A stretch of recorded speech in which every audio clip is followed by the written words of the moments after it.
Assalamualaikum warahmatullahi wabarakatuh. Waalaikumsalam warahmatullahi wabarakatuh. Waalaikumsalam warahmatullahi wabarakatuh. Bapak dan Ibu, alhamdulillahirrabbilalamin. Hari ini kita bersyukur bahwa Allah masih memberikan banyak kenikmatan, baik itu nikmat iman, nikmat Islam, dan juga nikmat sehat, serta tidak lupa kita masih diberikan kesempatan oleh Allah untuk dimampukan terus mencari ilmu dan juga hidayah dari Allah Subhanahu wa taala. Salam dan sholawat semoga tercurah kepada Rasulullah SAW, kepada keluarga, sahabat, dan juga di jalan Islam. Bapak dan Ibu semua, perkenalkan kami dari Yayasan Bening. Insya Allah yang tadi sudah hafal ya pembukanya. Yayasan Bening adalah yayasan yang bergerak di bidang pendidikan. Dari tahun 2004 kami berdiri dan mendirikan beberapa PAUD. Awalnya ada 10 PAUD, tapi kemudian kami merger, lalu ada juga yang diserahkan ke masyarakat, sehingga sekarang kami hanya mengelola 5 PAUD, 1 sekolah dasar Bening, dan juga 1 sekolah SMP homeschooling Bening, ditambah 1 rumah Quran. Untuk orang tua sendiri, kami memiliki sekolah orang tua yang rutin kami adakan. Ibu Sumarti Tahir adalah narasumber, Ibu Sumarti Tahir adalah narasumber yang akan mengisi acara webinar hari ini. Beliau adalah Direktur Pendidikan Sekolah Bening Indonesia. Saya bacakan sejenak biodatanya. Pendidikan yang sudah diikuti oleh Ibu Marti, S1 di IKIP Malang Pendidikan Bahasa Indonesia, S2 di UNJ Pendidikan Bahasa Indonesia, dan insya Allah sekarang menjadi kandidat doktor bidang pendidikan agama Islam. Pendidikan profesi adalah diploma Montessori, juga narasumber neuroscience terapan. Profesinya hari ini sebagai dosen, penulis buku, trainer, dan juga narasumber sahabat keluarga. Lembaga yang Ibu kelola adalah Pustaka Hati Edu Center sebagai lembaga pelatihan dan pengembangan program neuroliterasi anak dan keluarga, juga menjadi dosen di PGRI Unindra, dosen Unindra PGRI Jakarta. Aktivitas beliau di bidang organisasi adalah Direktur Operasional Pustaka Hati Edu Center, Direktur Pendidikan Yayasan Bening Indonesia, lalu Ketua 2 Yayasan Pendidikan Bakti Wanita Islam Pusat Bidang Kurikulum. Karya beliau adalah pemilik hak cipta model pengembangan bahasa Indonesia anak usia 4-8 tahun dengan merek CBI Phonic, juga memiliki hak cipta atas 50 judul buku cerita anak dan buku panduan pengasuhan anak. Baik, kepada Ibu Marti, waktu 40 menit diberikan untuk menyampaikan materi hari ini tentang bagaimana mendampingi anak belajar di era pandemik untuk level SMP. Silakan Pak Yasin. Baik, terima kasih Bu Nastiti. Assalamualaikum warahmatullahi wabarakatuh. Ya. Nah, hari ini kita akan memulai dengan kesepakatan istilah. Di judul tadi saya sebutkan bahwa mendampingi anak. Nah, mendampingi anak ini artinya bisa orang tua, bisa guru yang memberikan sejumlah program kepada anak sesuai dengan kebutuhannya. Nah, artinya kalau namanya program itu harus berupa ada beberapa unsurnya, yaitu materi, terus kemudian ada aktivitas yang harus dilakukan dan evaluasi. Ya. Jadi program di sini bukan hanya masalah materi, tapi ada aktivitas dan ada kegiatan evaluasinya. Yang kedua adalah belajar, artinya yang diajarkan melalui sejumlah aktivitas yang dilakukan berulang-ulang dan bermanfaat untuk kehidupan anak. Jadi yang dinamakan belajar itu harus bermanfaat untuk kehidupan. Nah, sekarang yang kita hadapi adalah anak SMP. Nah, maka kita sebagai guru tahu betul apa kebutuhan anak SMP. Nah, anak SMP berarti dia sudah mulai balik, dia sudah mulai menjelang dewasa, maka perlu dilihat apakah aspek-aspek yang berkaitan dengan kebutuhan dasar dia sebagai manusia itu sudah terpenuhi atau belum. Ya. Jadi ini yang akan menjadi catatan tersendiri karena banyak sekali keluarga yang menyekolahkan atau guru mengajarkan hanya berfokus pada kalau sudah mengajar sudah. Kalau materi sudah disampaikan sudah. Apakah anak ngerti atau tidak, itu urusan yang kedua. Nah, tentunya era pandemi ini memberikan pelajaran yang sungguh-sungguh berharga buat kita, bahwa kita harus, kalau sekarang lagi heboh dengan new normal, ya, maka new normal menurut saya adalah harus mengevaluasi diri tentang pendidikan yang kita berikan kepada anak-anak. Jangan-jangan selama ini kita memberikan kepada anak-anak itu tidak kita siapkan menjadi seorang yang produktif, seorang yang memiliki kompetensi, tapi hanya menyiapkan orang sebagai bekerja di tempat tertentu. Nah, maka new normalnya sekarang kita harus mulai mengubah mindset itu. Nah, jadi konsep belajar adalah yang bermanfaat untuk kehidupan anak. Nah, pandemi artinya adalah wabah yang terjadi di seluruh dunia, artinya bahwa ini bukan hanya terjadi di Indonesia, dan anak-anak kita harus bisa melakukan proses adaptasi, termasuk orang tua yang ada di lingkungan sekolah kita. Ya. Yang ketiga, Pak Yasin, tentang fakta. Ya. Faktanya, yang pertama adalah tidak semua orang tua memiliki keterampilan mengajar. Ya. Nah, anak di rumah sebagian besar tidak terbiasa dengan aturan. Ya. Karena apalagi ini remaja. Remaja dianggap anak yang sudah dewasa. Maka jangan salah kalau justru anak remaja ini ketika dikasih tugas, dia lebih banyak menggunakan handphonenya untuk main-main dibanding dengan untuk mengerjakan tugas. Ya. Maka ada sedikit perbedaan kalau tadi di SD itu ada kelonggaran waktu, maka untuk memberikan tugas di SMP itu harus by time. Dia harus bekerja dengan rapi, cepat, dan terukur. Nah, itu yang harus kita latihkan kepada anak-anak SMP. Akan tetapi jangan lupakan masalah kebermaknaan. Jadi jangan misalnya suruh ngitung apa yang nanti nggak ada kaitannya dengan kehidupan gitu.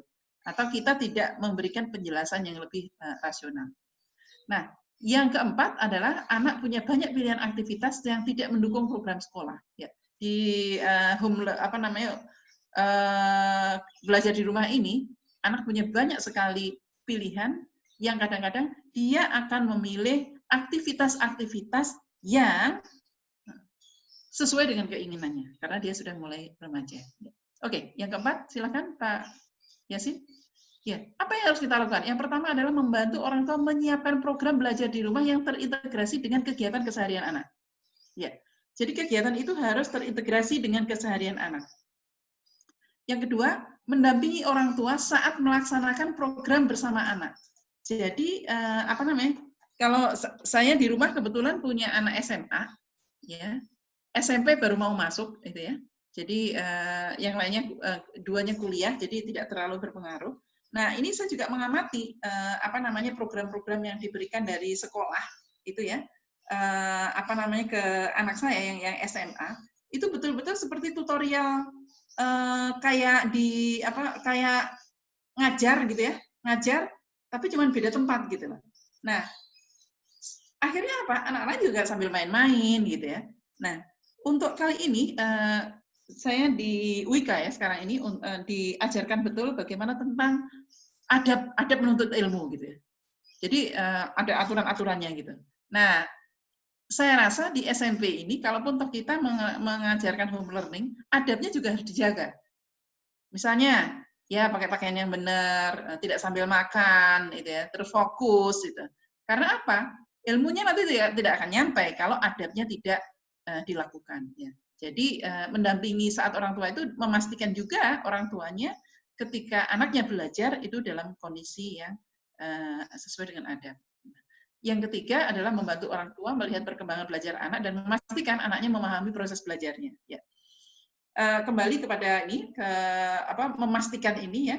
Kemarin ketika saya mendampingi anak saya belajar di rumah juga, gitu ya. Ketika saya tanya, kamu tahu nggak tentang konsep ini? Enggak. Kamu tahu nggak tentang konsep apa gitu ya? Kemarin itu membuat puisi gitu. Kamu tahu nggak tentang konsep ini? Enggak.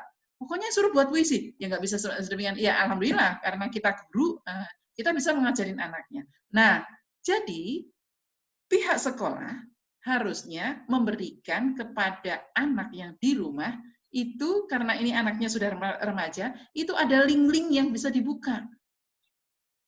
Ada beberapa video yang bisa ditonton. Ada buku yang bisa dibaca.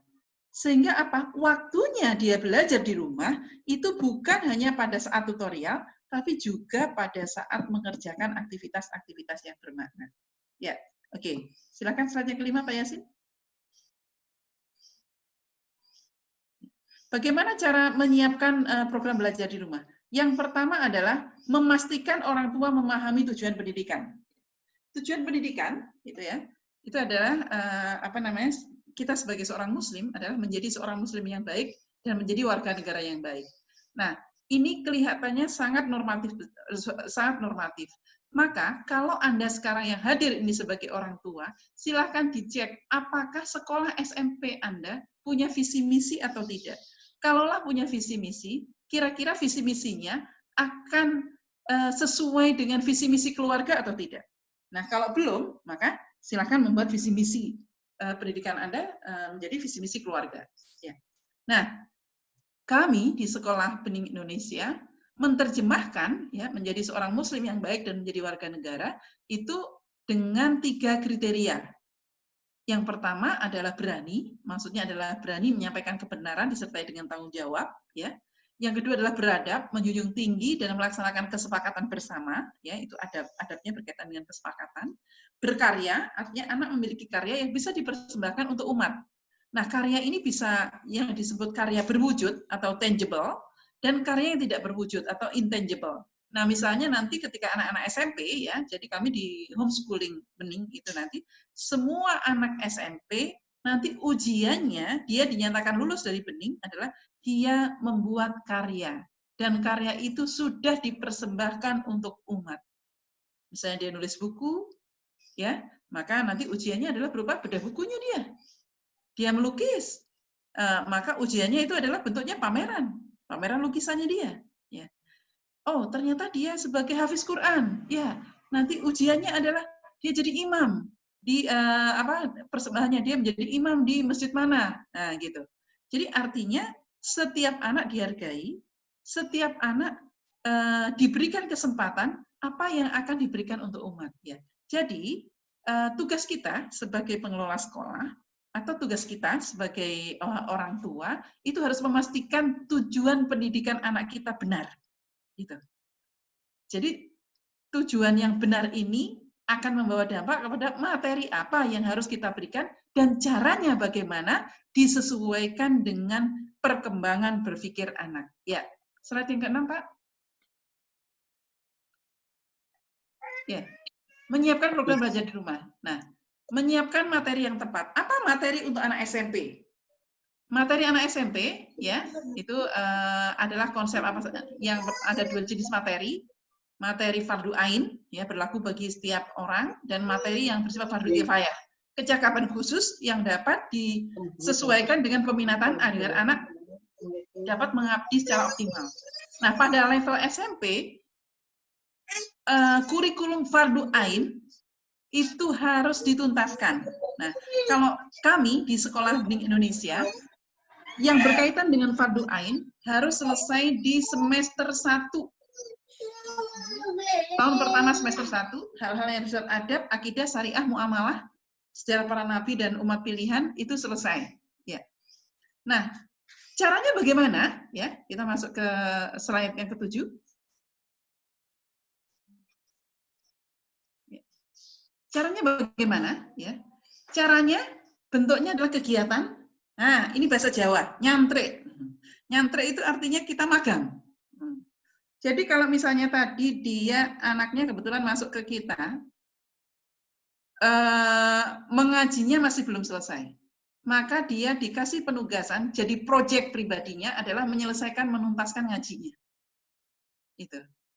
Terus kemudian misalnya toharoh atau yang berkaitan dengan masalah syarat-syarat sah dan rukunnya sholat belum selesai, maka kita akan memberikan proyek dia mau belajar sama siapa. Gitu. Nah, jadi nyantrik di sini tidak harus bersama gurunya, tapi proyek. Jadi nanti ada proyek individual, ada juga proyek kelompok, dan ada juga proyek lembaga. Gitu. Terus kemudian setelah nyantrik itu harus ada refleksi. Refleksi itu maksudnya apa? Anak belajar apa dari dia nyantrik-nyantrik tadi. Gitu. Nah, terus bentuknya pelayanan. Anak harus melayani. Jadi remaja kita agar arogansinya itu betul-betul bisa dipotong, ya harus ada konsep pelayanan. Konsep pelayanannya apa? Misalnya dia kebetulan anaknya yang sangat-sangat tidak mau berbagi, maka dia akan ditaruh di pesantren mana dah yang nggak ada wifi, yang nggak ada apa, dia melakukan pelayanan di sana. Ya. Itu dilakukan di tahun-tahun pertama. Nah, jadi kegiatannya yang persyaratannya diintegrasikan dengan aktivitas sehari-hari, terus menggunakan ini dan dapat melakukan pengulangan secara mandiri, dan juga anak mulai dikenalkan dengan ahli dan komunitas yang diminati.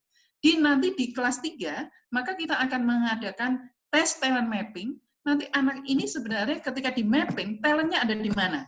Sehingga apakah dia akan ke SMA umum, apakah dia akan ke kejuruan, apakah dia akan menjadi entrepreneur, maka sudah kita formatkan di SMP ini.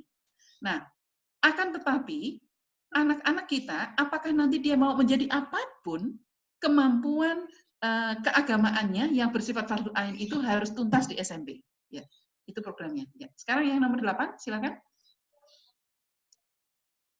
Slide yang ke-8. Ya, membantu orang tua melaksanakan pencatatan. Pencatatannya berapa? Instrumen sederhana yang mudah dan diisi. Dan yang kedua, orang tua akan kita ajarkan bagaimana mendokumentasikan dalam bentuk portofolio. Jadi nanti portofolionya akan dibagi-bagi. Ini portofolio yang berkaitan dengan peminatan. Ini portofolio yang berkaitan dengan fardu ain. Ini portofolio yang berkaitan dengan pelayanan. Nah, apa gunanya portofolio? Kita tidak tahu nasib anak kita nanti apakah harus sekolah di Indonesia atau sekolah di luar negeri. Karena portofolio-portofolio yang memang betul-betul benefit, itu akan bisa digunakan untuk anak kita untuk sekolah di luar negeri. Ya, nanti di SMA-nya. Jadi nanti kami ini bentuknya adalah homeschooling dan bentuknya adalah sekolah non formal. Itu. Nah, bagi sekolah formal bagaimana? Silahkan di-copy lah program ini ya, silahkan ya. Karena kalau hanya menyelesaikan hanya untuk UN saja itu kasihan anak-anak kita. Kita sedang harus bersungguh-sungguh menyiapkan generasi yang tangguh, seorang muslim yang ngerti jati dirinya dan cinta Indonesia, tapi kalau hanya mengerjakan LK, dan LK tanpa kegiatan yang cukup bermakna, maka tidak akan sampai itu. Ya, oke. Yang ke-9, materi fardu ain karena sudah dianggap selesai, maka lanjut ke materi yang bersifat kecakapan. Ya, fardu ainnya yang sudah selesai untuk di SMP, dipastikannya sudah selesai. Ya, silakan yang ke-10. Ya, nih. Ya, ini materi kecakapan. Nah, ini materi kecakapan. Yang pertama adalah motorik. Ya, mungkin Bapak dan Ibu bertanya, kenapa motorik? Karena anak-anak SMP kita harus dipastikan punya badan yang kuat, punya otot. Karena badan yang kuat dan punya otot akan membantu dia untuk konsentrasi. Nah, selain motorik, ini harusnya ada fisiknya juga, fisik motorik, ya. Dengan kegiatan jam dia untuk beraktivitas. Karena apa? Anak-anak SMP rata-rata sudah mulai terganggu tidurnya. Sehingga dia harus disadarkan betul betapa pentingnya fisik itu. Ya. Maka ada gerakan koordinatif, ada pembentukan massa otot, ada gerak berkelompok. Maksudnya berkelompok ini adalah nanti bisa berenang, ya. Boleh nggak Bu memanah? Boleh, apapun itu. Nah, jadi itu ada latihan sirkuit, ada latihan fisik. Ya. Jadi ini tidak hanya menjadi tanggung jawab guru olahraga, tapi harus menjadi tanggung jawab bersama. Karena kita tahu bahwa fisik yang kuat itu akan memberikan dampak yang luar biasa terhadap karya-karya berikutnya. Nah, untuk bahasa ini literasinya kita sudah mulai nanti di komunikasi ya, kesiapan ya dan lain-lainnya. Terus kemudian kognitif nanti bentuknya adalah matematika. Ya ini mohon maaf nih, saya salah ngopi ternyata. Jadi yang dipentingkan ya ini adalah motorik, bahasa, matematika dan sains. Ya itu. Nah sainsnya itu juga sains yang sederhana dan sains yang ada di dalam kehidupan nyata. Ya. Oke, baik. Slide yang ke-11. Ya, ini instrumen bentuk evaluasinya, ya. Nanti bagaimana bisa diberikan kepada anak-anak, kepada orang tua, ya. Baik, terus kemudian yang ke-12, silakan. Ya. Nah, ini Bapak dan Ibu yang kami tawarkan kepada Bapak Ibu semuanya untuk alur pelaksanaannya. Jadi program yang akan kita turunkan kepada anak-anak SMP ini tidak bisa program terjun bebas. Jadi perlu pembekalan.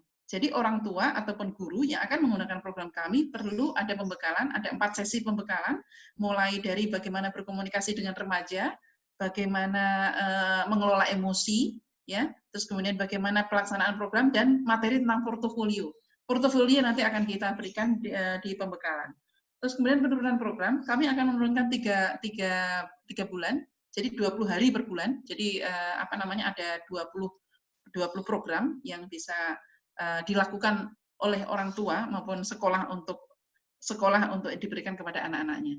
Dan evaluasi per 2 pekan selama 2 bulan.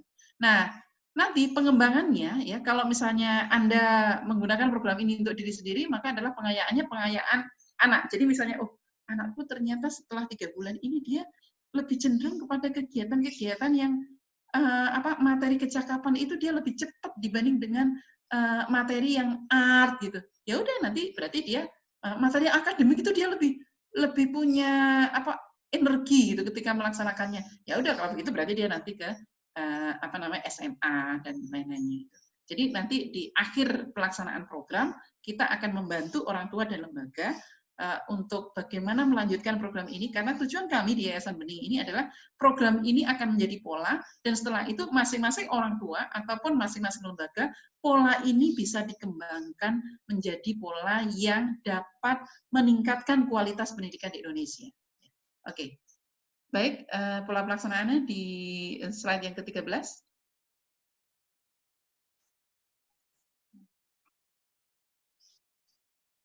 Ya. Nah, pola pelaksanaannya, ini ada program diturunkan, terus kemudian setelah itu nanti ada program bulanan. Nah, program bulanan ini nanti akan disesuaikan dengan anak kita ada di mana, effortnya atau dukungnya apa saja, sehingga ada beberapa aktivitas-aktivitas apa yang memungkinkan anak bisa lakukan. Misalnya nanti kalau pandemi ini sudah berakhir, nyantriknya di mana, magangnya di mana, nah itu harus mulai dipikirkan, karena magang itu minimal yang nomor 13, Pak Yasin, permisi, nomor 13, ya. Ya. Jadi program nyantrik itu minimal sebulan. Ya. Jadi ada, nah kalau yang program 3 bulan itu berarti sudah merupakan beberapa kali treatment. Nah yang program harian ini, jadi ada adab, ada ibadah, dan aspek. Aspek itu apa? Aspek itu ada yang tadi ada kecakapan, ya, ada misalnya hari ini di fokus motorik, ya udah motorik. Nah, tapi untuk program pekanan, ya, minimal anak-anak SMP itu minimal dapat 2 kali program yang bersifat fisik. Nah, untuk layanan minimal ada sebulan sekali ada program yang bersifat layanan. Kalau nyantrik itu bisa 3 bulan sekali, tapi dilakukan nyantriknya itu 1 bulan. Nah, gitu. Jadi nanti kita juga mengajarkan ke orang tua maupun guru ya bagaimana mengecek tempat yang untuk magang, dan magang itu apa, terus bagaimana mendokumentasikan portofolio. Ya. Oke, yang ke-14, ya, catatan kegiatan ya, dan yang ini contoh format kegiatan harian, ya ini masih butuh. Nah nanti kalau untuk anak SMP misalnya kegiatan ini karena mengacu kepada ada beberapa anak SMP yang ternyata ketika cek itu kurikulum yang Fardhu Ainnya belum selesai, maka kita akan mengajak anak-anak sedetail mungkin bagaimana berwudu dengan benar. Minimal dia paham apa itu rukunnya dan bagaimana tekniknya. Bapak dan Ibu, ya masuk wudu aja belum beres. Bapak dan Ibu boleh cek ke sekolah-sekolah negeri, terus kemudian disuruh wudu. Suruh baca Quran. Ya. Jadi kembali lagi ke asal. Nah, jadi jangan berkilah. Lah itu kan sekolah negeri. Enggak, selama dia muslim, maka kurikulum fardu ain wajib itu dituntaskan. Oke, yang ke-15. Ya, slide yang ke-15. Sambil nunggu slide yang ke-15. Nah, di kegiatan hari ini nanti juga ada instrumen. Yang instrumen itu nanti, karena ini aja sudah mulai remaja, maka yang mengisi bukan orang tua lagi, tapi anak bersama orang tuanya. Atau anak melaporkan ke orang tua. Gitu. Jadi misalnya berkumur. Benar nih, iya aku bisa berkumur, cek. Orang tuanya, oh iya, oke. Jadi dengan bantuan itu diganti dengan tanda tangan orang tua. Membasuh tangan, bener nggak? Itu ilama rofik gitu ya, sampai ke pergelangan tangannya itu nggak ada yang kering gitu. Jadi Bapak dan Ibu, untuk anak SMP ini memang betul-betul kita harus kuatkan, ya. Itu terutama yang bersifat materi fardu ain tadi. Terus kemudian kesepakatan yang berkaitan dengan fisik, ya. Terus terang Bapak dan Ibu hanya untuk mengatur pola aktivitas saja, gitu ya. Apalagi bagi anak laki-laki itu memerlukan perjuangan yang luar biasa. Jadi kita sebagai orang tua ternyata menjadi pendidik itu tidak akan pernah selesai, ya. Dan kita terus harus beradaptasi bahwa kembali kepada tujuan awal bahwa pendidikan kita adalah menyiapkan generasi sebagai seorang muslim yang baik dan warga negara yang baik. Oke. Baik, selanjutnya Pak Yasin yang ke-16. Sudah selesai, Ibu? Sudah selesai, hanya 15. Sudah. Baik, silakan Bu Nasiti. Ya, alhamdulillah. Bagi Bapak dan Ibu yang tadi ngikutin dari TK, SD, sekarang SMP, mungkin jelas ya ada perbedaan yang signifikan gitu. Tetapi kalau kita lihat ada benang merah yang semoga saat ini kita juga bisa melihat kepada anak-anak kita atau murid-murid kita. Mungkin kalau di sini katakanlah orang tuanya itu guru, ya tetap kita melihat anak-anak kita di rumah. Banyak hal-hal yang terlewat yang ternyata selama ini kita pikir guru agama di sekolah sudah mengajarkan. TPA sudah mengajarkan. Tapi ternyata cara berwudu pun bukan dari ujung tangan sampai siku, tapi dari siku ke bawah karena pakai keran ya Bu ya. Nah, lalu jangan-jangan anak kita juga belum menanamkan keimanan itu bukan hanya semata mengenalkan rukun Islam, tetapi menanamkan rukun Islam itu adalah buah dari keimanan. Nah, apakah anak-anak kita yang di SMP sholatnya itu masih disuruh-suruh, dibangunin, dioprak-oprak gitu ya, ngajinya hanya mau di sekolah. Pun termasuk anak-anak yang di pesantren bisa jadi pada saat pulang seperti ada libur syariah. Nah, ketika kita melihat benang merahnya di sini adalah bahwa bisa jadi peran kita sebagai orang tua adalah menumbuhkan fitrah keimanan. Bagaimana usia 0 sampai 7 tahun, Bu Marti ya? Tadi Bu Marti sampaikan bagaimana kita bisa mempesonakan anak dengan akan Allah dan Rasul-Nya. Ya, walaupun kita mengenalkan syariat, ya Bu Marti, tetapi yang kita kenalkan sesuai dengan tahapannya, gitu. Bisa anak 0 sampai 7 tahun, 0 sampai 6 tahun, mungkin ketika sholat goyang-goyang gitu. Terus lalu kita sampaikan bahwa anak itu, Allah nanti marah sama anak yang goyang-goyang gitu. Nah, itu semua akhirnya bisa jadi di usia SMP ini, pada saat melaksanakan ibadah, itu hanya mindset-nya adalah itu hanya berupa pembiasaan. Ya, kalau sudah sifatnya hanya berupa pembiasaan, ya bahwa kebiasaan itu bisa berubah. Nah, itulah mengapa Bu Marti kami membuat belajar dari tarbiyah. Ya, bagaimana menanamkan keimanan itu sangat penting. Karena apa? Untuk melaksanakan fardu ain itu dibutuhkan keimanan. dibutuhkan cinta dan kasih cinta kepada Allah Subhanahu wa taala ya. Baik, saya buka pertanyaan karena di ruang chat belum Ya, ada. Ayu. Silakan. Ayu Boleh sudah. Ibu Ayu lambaikan tangan. Silakan dibuka speakernya, mandiri bisa? Ya. Assalamualaikum warahmatullahi wabarakatuh. Waalaikumsalam warahmatullahi wabarakatuh. Bayu dari mana? Saya dari Jakarta, Bu. Bu Nastiti, saya yang sering chat Bu Nastiti via WA ya. Tanyakan tentang SD, SMP. Kebetulan anak saya sekarang kelas 7 dan ada di boarding. Nah, memang ada rencana kami untuk memindahkan anak kami untuk ke homeschooling gitu. Terlebih kemudian saya sangat tertarik dengan Bening Foundation gitu ya. Nah, waktu itu tanya sama Bu Nastiti, nggak bisa gitu, karena waktu itu kondisinya belum pandemik, dan buka juga kelas 8, alhamdulillah sudah ada muridnya juga di kelas 8, seperti itu. Nah, dengan kondisi pandemik seperti ini, kemarin Ibu bilang ada sekolah jarak jauh, ya. Berarti ada kemungkinan besar kami untuk join dengan Bening Foundation gitu ya. Nah, programnya bagaimana? Programnya bagaimana ketika jarak jauh ini dengan kondisi pandemik seperti ini gitu? Kan ada magang, ada proyek, apa semuanya memang kita yang mencari sendiri sesuai dengan kemampuan anak, disesuaikan, atau memang nanti akan dilakukan oleh Bening Foundation sendiri. Dan anak saya berarti naik kelas 8 ya, Bu? Ya. Bisa gabung atau enggak gitu. Itu ya, aja kan, sih. Ibu Marti. Langsung dijawab oleh kepala sekolahnya ya? Ya.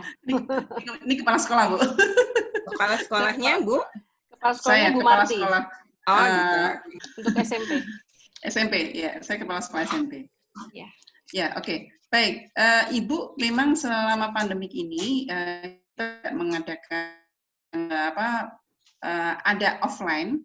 Offline-nya ada juga, cuman itu disesuaikan dengan kondisi anak.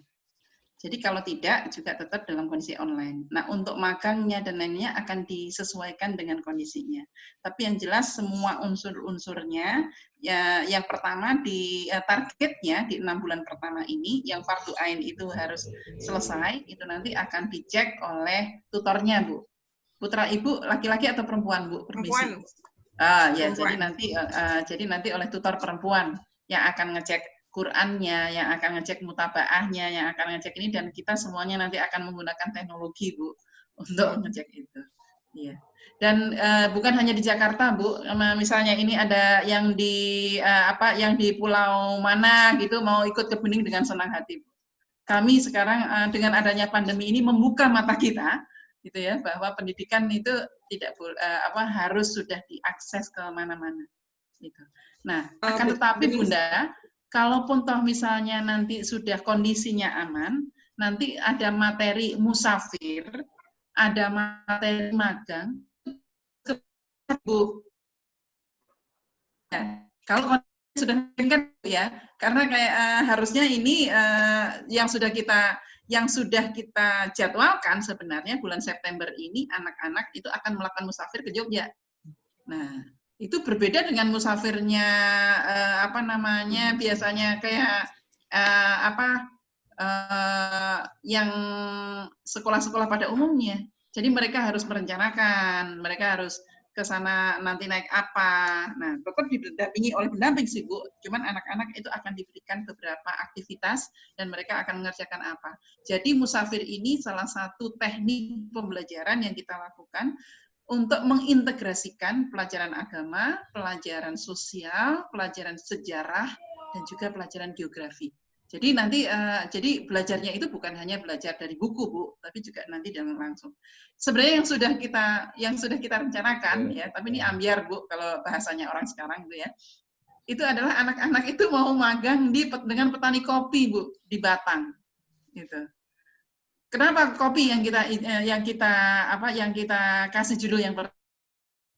Indonesia itu ikoniknya itu kopi. Itu. Sehingga kita menanamkan dari biji kopi itu Indonesia itu dikenal dari dulu dan sampai sekarang. Artinya ada sejarah yang bisa dipelajari oleh anak-anak. Begitu Bu Ayu, silakan Bu, segera nanti gabung ke Pak Yasin. Bu, maaf, kan Bening baru mau buka tahun ini ya? Ya, betul. Apa sudah berjalan? Baru buka. Oh, baru mau buka. Berarti program-program yang dibuat itu adalah rencana-rencana untuk tahun ajaran baru ya? Nah, ya, kondisi anak saya kelas 8 nanti akan dia turun grade atau dia nanti tetap Tidak, bisa tetap. ujian? Tetap bisa ujian, berarti levelnya dia tetap di levelnya dia gitu ya? Iya, betul. Nah, terus maaf Bu, kalau misal pandemik ini berakhir gitu ya, kan saya di Jakarta nih, ada kegiatan waktu itu kalau nggak salah Senin sampai Kamis memang ke posko gitu ya. Nah, kondisi kami dari Jakarta kayaknya memang nggak memungkinkan buat ke Bogor. Kalau kondisi pandemik ini berakhir, itu bagaimana, Bu? Ya apa-apa, kan Ibu memilih untuk ini, untuk PJJ. Oh, berarti memang ada dua ya. Tapi ada program-program yang memang harus dijalankan seperti magang ataupun apa tadi, yang pergi-pergi proyek itu tetap harus dijalankan ya. Kan nanti kan ada proyek-proyek individu, ada juga yang proyek-proyek kelompok, Bu. Dia akan, misalnya bisa saja pertemuannya tidak di Bogor, tapi di sekitar rumahnya Ibu. Ya, anak yang Bogor, anak yang Depok, anak saya di Depok. Ya, itu nanti gitu. ketemu di mana. Iya. Oh, ya. Jadi, itu sekolah pada real, pada umumnya gitu loh, Bu. Jadi memang ini orang tuanya yang harus ini, bahwa ya harus siap nanti anaknya naik KRL, gitu, Bu. Ya. Ya, baik. Ya, jadi iya, baik.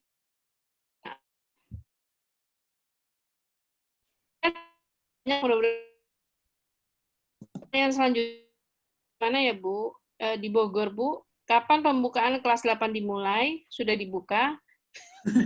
Dan syarat apa yang harus dipenuhi untuk anak yang sekarang di SMP kelas 7, naik kelas 8 untuk pindah ke Bening? Lalu di sini dilanjutkan oleh Bu Yuli, Bandung kapan ya? Ayo, sekarang bisa Bu. Silakan Bu Marti. Kalau mau pindah Bandung bisa aja ini. Sekarang, berarti yang pakai PJJ. Iya. Tapi nanti datangnya Pak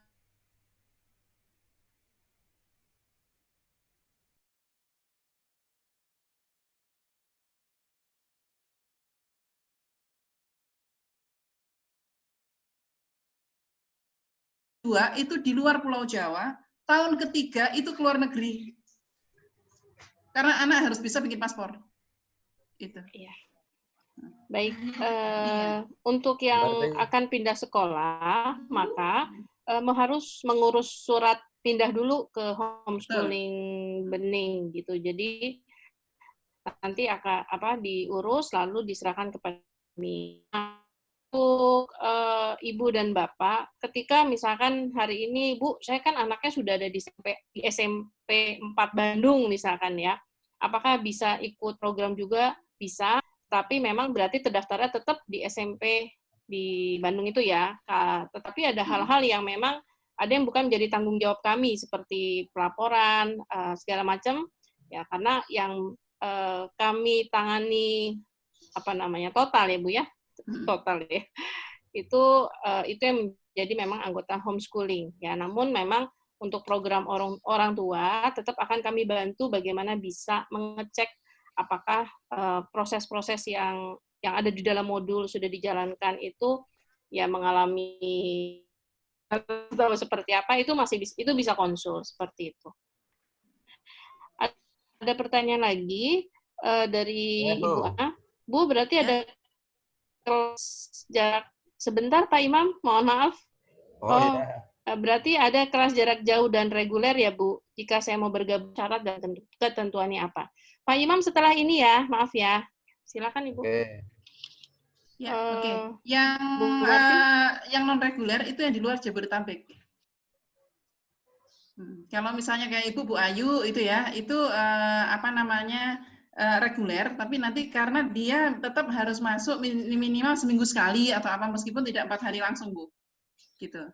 Karena kelasnya masih ada. Nah, tapi kalau yang di luar Jabodetabek itu full daring dan akan datang ke kami itu pada saat acara-acara yang bersifat musafir dan acara-acara khusus yang lainnya. Nah, gitu. Nah, Kalau tadi saya sempurnakan saya tambahkan dari yang Bu Nastiti, misalnya sudah terdaftar tuh di sekolah SMP Negeri Purwakarta gitu ya. Terus kemudian anak saya tapi pingin, ya oke, ambil aja beberapa paket, misalnya yang musafir tadi, terus kemudian yang magang, atau nanti ada kecakapan-kecakapan khusus gitu. Nah, tapi nanti bagaimana izinnya dengan sekolah itu adalah tanggung jawab Bapak dan Ibu, bukan tanggung jawab kami. Iya, betul. Iya. Jadi Ya, karena insya kami Allah, terus terang semua program-programnya itu nggak ada yang sehari, Pak, minimal sepekan. ya, jadi sebagai gambaran ada beberapa, tapi bukan di sekolah kami ya. Jadi ada yang terdaftar di sekolah lain, ya tetapi ketika mandiri, orang tuanya ingin mengajarkan anaknya untuk magang di toko roti, dia izin ke sekolahnya selama seminggu. Seperti itu. Tapi ya berarti hanya bisa mungkin setahun sekali ya, kalau di sekolah negeri kan agak ketat. Sekolah swasta juga sama. Baik Pak Imam, kami persilahkan. Terima kasih, Mbak Nastiti. Ya, Assalamualaikum warahmatullahi wabarakatuh. Waalaikumsalam warahmatullahi wabarakatuh. Salam kenal kembali kepada Bu Dr. Marti. Amin. Ini Bu, ini apa yang Panjenengan sampaikan tadi, bahwa keberhasilan pendidikan itu tidak hanya dipengaruhi oleh sekolah, tapi juga orang tua. Kebetulan ini sekolah kami itu problem yang terbesar, Tulungagung itu kan termasuk TKI atau TKW-nya kan terbesar, Bu. Nah ini sekolah itu mengalami hambatan ketika tidak adanya koordinasi dengan orang tua yang asli. Jadi anak itu di rumah hanya sama nenek sama mbahnya. Padahal mbahnya sama neneknya itu tidak tahu apa-apa tentang pendidikan. Nah ini solusi gimana mungkin yang ditawarkan oleh Bu Marti terkait dengan kondisi sekolah kami yang seperti itu. Artinya orang tuanya itu banyak yang TKI atau TKW di luar negeri. Itu yang pertama. Kemudian yang kedua, Bu, ini terkait dengan adanya peraturan yang menetapkan adanya KKM itu loh, Bu. Karena dengan adanya KKM itu, ini kan kebetulan kami di negeri sekolahnya. Jadi dengan adanya KKM itu ibaratnya anak tidak belajar malas-malasan itu oleh sekolah kan memang harus minimal sama dengan KKM. Kecuali kalau memang itu kasusnya besar, itu baru boleh di bawah KKM. Nah, dengan adanya KKM ini loh, cenderung anak-anak sekarang itu belajar untuk apa, terus akibat belajar itu gimana, itu akhirnya menjadi lemah. Nah ini untuk membangkitkan semangat agar anak tidak terfokus dengan KKM, tapi punya masa depan, punya pikiran mindset yang ke depan itu gimana Bu, jurus-jurusnya dari jenengan Bu? Ya, oke. Terima kasih Bu sebelumnya, begitu. Assalamualaikum warahmatullahi wabarakatuh. Waalaikumsalam warahmatullahi wabarakatuh. Pak Imam, nun sewu. Pak Imam kenal dengan SD Al-Azhar yang di Bandung? Sudah, Bu Tuti toh? Ya, yang di Bandung. Loh, Bandung toh Bu? Ya, Ustadz Rahmat. Oh, yang Bandung ada, terus di Gedung Waru ada? Ya, saya yang kemarin kebetulan ngurus yang di Bandung. Oh, yang Bandung. Sama Ustadz Rahmat. Ya. Nah, sama Pak. Jadi akhirnya apa yang bisa kita lakukan? Justru kita ambil sisi positifnya yang orang tuanya di di luar negeri itu. Jadi yang pertama harus ada kontrak kerjasamanya bahwa dari walinya itu bahwa harus mematuhi aturan yang ada di sekolahnya itu. Nah sehingga kegiatan-kegiatan justru yang menyeting adalah sekolah gitu. Jadi ada agreement. Nah saya nggak tahu apakah sekolah negeri bisa memperlakukan atau tidak, karena kalau yang Al-Azhar Bandung itu kan karena sekolah swasta ya Pak ya, jadi lebih mudah untuk mengelolanya.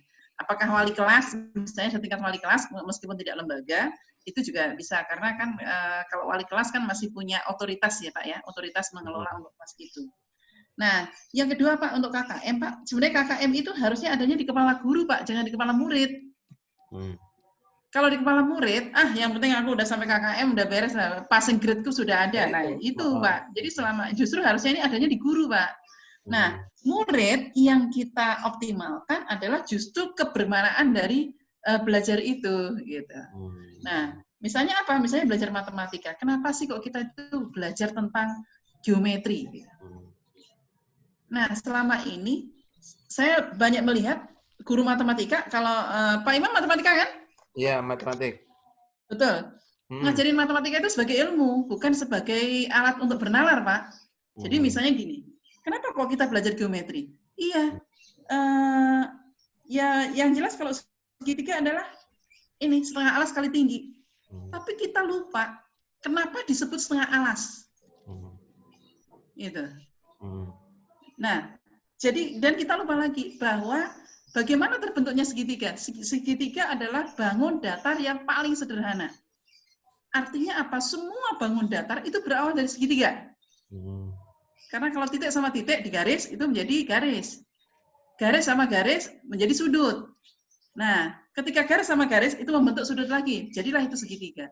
Maka semua ini jadinya ada berawal dari segitiga. Sehingga ketika anak belajar tentang untuk berpikir spasial, untuk berpikir agar kita bisa merancang, bisa membuat estimasi. Oh, kalau misalnya bentuknya kayak gini, oh ini berarti ada sekian seperti itu. Nah, misal itu bangun datar. Terus kenapa? Itu. Nah, harus didekatkan dengan kebutuhannya. Kenapa orang harus belajar pecahan? Itu untuk hukum waris, Pak, bukan untuk belajar yang lain. Cuma Bu, ini kadang-kadang orientasi anak itu kan kadang-kadang kan nilai, tidak hakikinya dari ilmunya itu sendiri ya.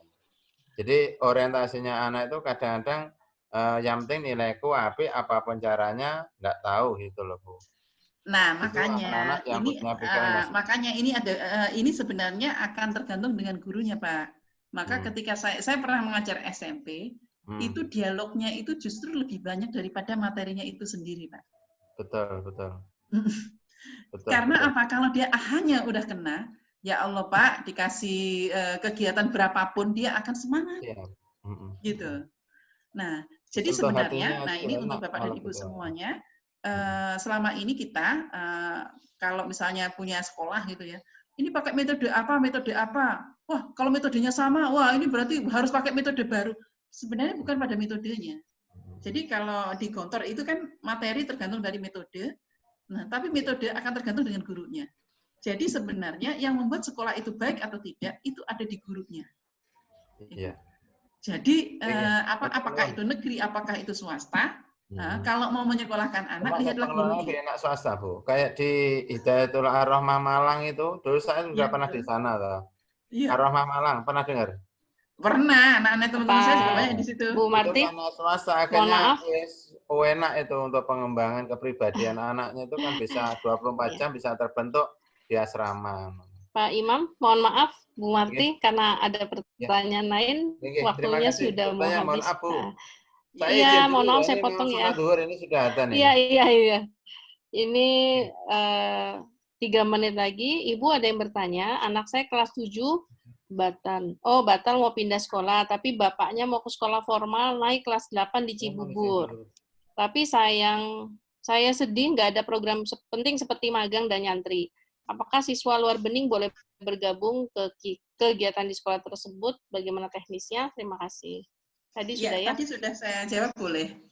Tapi untuk bagaimana dengan perizinannya dengan sekolahnya itu adalah urusan Bapak dan Ibu. Iya. Jadi nanti setelah ini grup ini akan programnya apa saja nanti akan kita share mana yang bisa untuk umum dan mana yang itu hanya untuk konsumsi bening. Nah, gitu. Ya. Baik, itu ada lagi satu pertanyaan lagi mungkin masih ada waktu 2 menit. Jika nanti ada yang tertarik dengan program homeschooling, maka kami akan memulai tanggal 1 Juli untuk yang umum. Ya, Bu ya? Yang bukan, kalau yang homeschooling yang terdaftar di Bening, yang program pengayaan, program pengayaan 1 Juli, tapi kalau yang untuk seperti putranya Bu Ayu dan lain-lain, itu nanti kita mulai semuanya tanggal 13 Juli, Bu. Seperti hanya tahun ajaran baru. Ya, jadi menuju bulan Juli, maka kami, jika memang Bapak dan Ibu akan mengambil programnya, baik untuk individu, maupun ada pemilik sekolah yang ingin juga mengambil program ini, kami persilakan. dan kami akan berikan 3 kali pertemuan menuju bulan Juni, pertemuan untuk para orang tua. Jadi akan ada sekolah parenting untuk menyamakan persepsi dan juga menguatkan dasar-dasar kita sebagai seorang individu ya, yang terkait yang harus dimiliki oleh orang tua, seperti bagaimana mindset kita tentang hidup, mindset kita tentang pendidikan, mindset kita tentang bahagia mungkin ya. Jadi itu nanti akan banyak didiskusikan, juga terkait bagaimana kita bisa mengelola emosi, bagaimana kita bisa memberikan motivasi, tetapi motivasi yang lahir di internal anak. Ya. Tidak ada lagi? Oh, Bu Nas mungkin, Bu Yuli, Bu Nas mungkin bisa sharing tentang Rana dan adik-adik. Oh, saya persilakan kepada Ibu Marti dulu untuk sharing karena beliau adalah pelaku homeschooling keempat anaknya. Silakan Ibu Marti. Ya, oke. Ya, setiap pendidikan itu harus disesuaikan dengan zamannya ya. Memang kami semuanya anak-anak SD itu ada di tangan kami dan programnya itu adalah homeschooling. Jadi semi homeschooling karena kita homeschoolingnya pakai komunitas. Yang full homeschooling itu yang yang pertama itu dia kelas 5 itu saya tanya, Kak, kamu mau ikut ujian nasional nggak? Kayak apa ujiannya seperti ini? Udah dia langsung ikut ujian, jadi dia hanya sampai kelas 5, Bu. Terus dia langsung ikut ujian dan setelah itu dia ke pesantren untuk SMP-nya. Karena untuk SMP kami memberikan keleluasan kepada anak-anak untuk memilih apakah tetap homeschooling, apakah di SMP biasa atau dengan di boarding. Kebetulan yang nomor 1 itu memilih boarding. Terus kemudian yang nomor 2 itu sama lulusnya ya. Yang nomor 2 itu saya masih ingat betul itu ujiannya ini bareng sama pertama atau yang kedua ya, itu bareng sama Bu Gubernur Bu Wagub Jawa Timur. Ya, karena sama-sama diperkemas. Ya, itu sama itu murid homeschooling juga. Nah, setelah itu SMP-nya dia memilih untuk di SMPIT. Ya. Nah, yang nomor 3 itu dari sekolah semi homeschooling itu masuk ke sekolah komunitas itu, terus kemudian masuk ke boarding dan sekarang masih di boarding. Nah, terus kemudian yang kecil ya homeschooling, terus kemudian dan sekarang masuk ke bening. Nah, iya. Kemarin dia sempat untuk tes di salah satu tempat, tapi tidak diterima ya. Padahal kalau dia menggunakan jalur prestasi, insya Allah bisa diterima. Ya, tapi ala kulihal, Bapak dan Ibu, pendidikan itu tetap ada kurang dan lebihnya, tapi kami sebagai orang tua merasakan bahwa dengan model homeschooling ini kita lebih aware terhadap apa yang terjadi di anak-anak kita. Ya, anak kita juga nggak, terus terang anak saya juga nggak soleh-soleh banget lah, nggak lah gitu. Tapi minimal dia tahu tugasnya sebagai seorang muslim, terus kemudian bagaimana dia bisa berkontribusi gitu. Ketika dia memilih jurusan gitu, terus kemudian dia kalau yang lain itu aku pilih jurusan apa, anak kita dengan senang hati dengan mudahnya. Tapi Bapak dan Ibu, setiap etape, setiap tahapan itu selalu ada masanya yang membuat kita menjadi orang tua itu terus belajar dan untuk lebih bersikap dewasa. Jadi apakah homeschooling atau tidak homeschooling itu adalah pilihan dan pilihan itu harus dikoordinasikan dengan anak. Ya. Gitu Bu. Ya, terima kasih Bu Marti. Ini juga karena saya ditanya. Saya sendiri kebalikan dari Ibu Marti karena saya baru dapat hidayah setelah. Jadi anak pertama saya semua sekolah formal sampai SMA dan sekarang sudah kuliah di Malaysia, lalu dia protes. Kenapa saya dulu nggak homeschooling? Oke, saya bilang masih ada waktu karena kami tetap membuat program di rumah sesuai dengan minat-minat anak. Lalu yang kedua, anak kami baru homeschooling di level SMA. Jadi saat ini lagi SMA. Sebelumnya mau masuk apa misinya masuk ke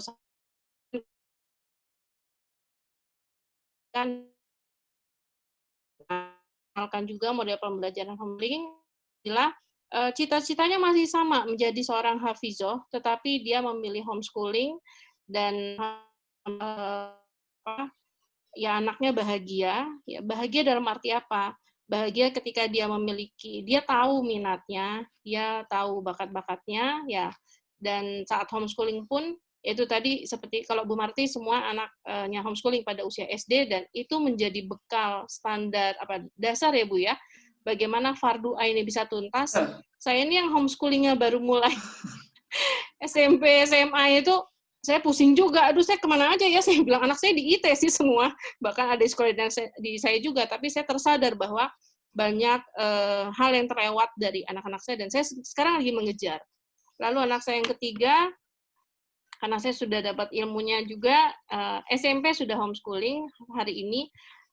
Itu juga lebih luar biasa karena terkait dengan materi homeschooling, Bapak dan Ibu. Hari ini saya pribadi di rumah, itu materi rukun Islam, itu saya menjadi merefleksi itu adalah menjadi tanggung jawab saya. Jadi ada di masa COVID ini ya, tidak masa COVID juga ya, dari mulai siroh saya ulang ya, lalu setelah itu dia bikin sesuatu, kami masukkan portofolio. Sekarang kami lagi membahas tentang sahabat Nabi, lalu hadisnya hadis Arba'in itu minimal hadis yang satu rumah itu harus paham tentang hadis itu. Jadi kurang lebih gambarnya tentang seperti itu Bu Marti, anak saya juga menjadi muridnya Ibu Marti juga. Nanti itu kurang lebih dari homeschooling ini saya mendapatkan insight ya Bu Marti ya, bahwa program Musafir itu menjadikan anak-anak kita tuh tidak hanya sekedar turis. Beda antara kita menjadikan anak kita turis yang jalan-jalan keluar dengan fasilitas semua sudah lengkap, tapi alhamdulillah anak saya ya pergi ke luar negeri dengan ngurus sendiri, pesen tiket sendiri, itinerary dibuat sendiri, tapi berkelompok ya Bu, dan tetap ada muhrimnya. Ada pendampingnya yang kemarin itu beberapa kali, tapi juga kemarin sudah membuka open trip, dan itu dilakukan mandiri. Sama juga apa yang disampaikan Bu Marti, tetap Bu, apakah itu kita mau di sekolah negeri, apakah itu di IT, apa homeschooling, atau pesantren, semua tanggung jawab yang terkait dengan fardu ain itu adalah tanggung jawab orang tua. Sehingga hari ini saya masih, saya sempat akhirnya sambil mojok gitu ya. Ya Allah, wudhu anak saya kok begini gitu ya. Terus ternyata ternyata juz 30 maknanya aja banyak, ada anak saya yang beberapa maknanya itu juga belum paham. Saya tidak nunjuk sekolah, jadi saya nunjuk pada diri saya dan juga suami saya, juga menunjuk diri sendiri, saya bilang, kita aja nih, karena anak-anak kita itu milik kita, bukan milik sekolah, yang melahirkan anak-anak juga kita, ya, sehingga nanti yang akan dimintai pertanggungjawaban adalah kita sebagai orang tua. Ini terakhir pertanyaan, untuk info perkiraan biaya yang belajar dari kelas 8, itu nanti akan disampaikan di grup nanti sore, Pak. Jadi ada beberapa yang akan kami sampaikan di grup mengenai pembiayaan. Mengenai yang magang di luar negeri, programnya internship atau studi visit di luar negeri itu nanti sama sebenarnya prinsipnya ke daerah, ya baik dalam Jawa maupun luar Jawa, mereka nanti itu diminta untuk juga apa yang akan mereka temukan di negeri itu. Jadi kami di luar negeri itu ya berkelana. Untuk kan masih persiapan yang kelas 1 itu di sekitar Jawa ya Bu ya, di dalam Jawa. Ya. Apa saja yang akan dilakukan segala macam itu nanti diberikan tugas kelompok. Jadi mereka mau nyasar ya nyasar. Bu Marti itu udah tahu jalanan Jogja itu kalau mau ke Malioboro tuh nanti belok kiri. Tapi ketika anak-anak di dalam rute yang mereka buat harus belok kanan sehingga harus lurus lagi, harus belok kanan kiri lagi, kami akan diam. Ya.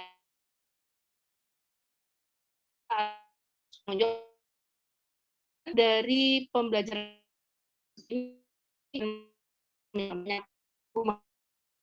akan proyek. Jadi bagaimana kita diajarkan untuk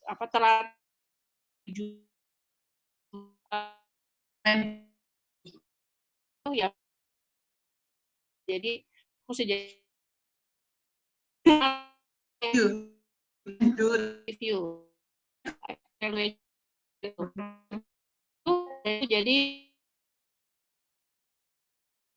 terus terang ini bukan jalan-jalan biasa, Ibu. ya. Jadi pada saat ini kan itu kan ada namanya musafir, kita akan ngecek sholat jamak kosornya bagaimana, terus kemudian untuk toharohnya bagaimana. Nah itu dia akan kelihatan. Nah, Bu, Pak, kenapa kita menggunakan metode musafir ini? Dan saya tidak trip atau apa, saya tetap mengatakan dengan musafir, karena ternyata memang musafir itu salah satu metode untuk tarbiyah, Bu Nasiti dan ibu-ibu semuanya. Iya. Dan musafir ini memiliki adab-adab. Jadi selama ini kan kita kalau misalnya ke luar negeri atau ke mana aja, jangan lupa ya oleh-olehnya, nggak bisa, Bu. Musafir itu orang yang sudah orang yang dalam kondisi dia punya misi. Misinya adalah menebarkan Islam, gitu, menebarkan dakwah. Gitu. Jadi masih dibebani oleh-oleh gitu ya. Nah harusnya apa? Musafir itu kan doanya mustajab. Yeah. Jadi harusnya nanti harus dipilah ketika anak kita mau musafir, tolong ya doain nanti si ini bisa lebih baik, si ini bisa apa. Karena musafir itu doanya mustajab gitu. Jadi konsep-konsep yang selama ini tidak tepat gitu ya, itu akan kita renewing lagi di program-program salah satunya kenapa kita ambil homeschooling agar kita tidak terlalu banyak peraturan kedinasan. Itu terus terang yang kami dasarkan. Nah, gitu. Ya. Gitu, ya, begitu Bapak dan Ibu, karena waktunya sudah habis, sudah lebih 15 menit dan kita akan melaksanakan ibadah sholat zuhur. Saya ucapkan terima kasih banyak jazakumullah khair kepada Ibu Marti, kepada para peserta yang sudah dari tadi saya perhatikan ada yang dari PAUD, Bu, ada yang dari PAUD, SD, SMP. Wah, ini anaknya 5, jangan ya. Seperti itu, mudah-mudahan pertemuan hari ini bisa memberikan manfaat bagi kami pribadi dan juga bagi Bapak dan Ibu semua. Saya tutup dengan membaca hamdalah, alhamdulillahirabbil alamin. Subhanakallahumma wa bihamdika asyhadu an la ilaha illa anta astaghfiruka wa atubu ilaik. Assalamualaikum warahmatullahi wabarakatuh. Waalaikumsalam.